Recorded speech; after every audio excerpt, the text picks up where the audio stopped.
राज्य कार्यकारिणी बारामतीमध्ये जून महिन्यामध्ये झालेली होती आणि त्याचवेळी ठरलेलं होतं की महाविकास आघाडी आणि महायुतीबरोबर अंतर ठेवून आपल्याला निवडणुकीला सामोरं जायचं आहे। ज्या पद्धतीनं लोकसभा आपण स्वतंत्रपणाने लढली त्याच पद्धतीनं विधानसभेलाही स्वतंत्रपणाने सामोरं जायचं आहे हा एकमतानं निर्णय झालेला होता। आणि जे महायुती आणि महाविकास आघाडीपासून फटकून राहतात असे छोटे मोठे पक्ष जे असतील त्यांना बरोबर घ्यायचं हेही ठरलेलं होतं। आणि त्या पद्धतीनं स्वराज्य पक्ष संभाजीराजेंचं असेल किंवा बच्चू कडूंची प्रहार असेल किंवा शरद जोशी प्रणित शेतकरी संघटना असेल किंवा BRS असेल त्यांचं नेतृत्व माजी आमदार शंकरांना दोंडगे करतात अशा लोकांना बरोबर घेऊन परिवर्तन महाशक्तीची निर्मिती आम्ही केलेली होती। आणि संपूर्ण महाराष्ट्रामध्ये 121 ठिकाणी आम्ही उमेदवार उभा केलेले होते। तेव्हा ही अचानक आघाडी झाली अशातला काय भाग नाही।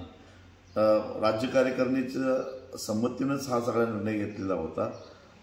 परंतु काही लोकांनी वेगळी भूमिका घेतली। आमचे प्रदेशाध्यक्ष पक्ष सोडून गेले।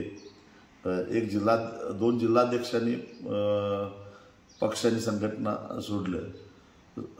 सावकर मादनायकांनी पक्षात संघटनेत राहणार परंतु वेगळी भूमिका घेणार असं घेतलं। आता या सगळ्याची जी काही आता जे पक्ष सोडून गेले त्यांचा काही प्रश्नच नाही कारण त्यांनी स्वतःहून दुसऱ्या पक्षामध्ये गेलेले आहेत। जे बिल्ला लावून आता आम्ही संघटनेतच आहोत असं म्हणतात त्यांच्यावर नेमकी कारवाई काय करायची आता राज्य कार्यकारिणीमध्ये आम्ही लवकरच ठरवू। स्वगृही आणण्याचा प्रयत्न करणार।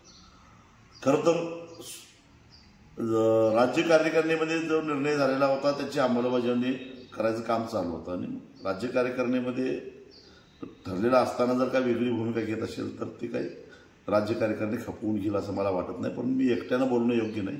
राज्य कार्यकारिणी त्याच्या संदर्भात निर्णय घेईल। परंतु जे ऐन लढाईमध्ये शत्रूला सामील होतात त्यांच्याबरोबर काम करण्याची मानसिकता माझ्यासारख्याची तर नाही आहे।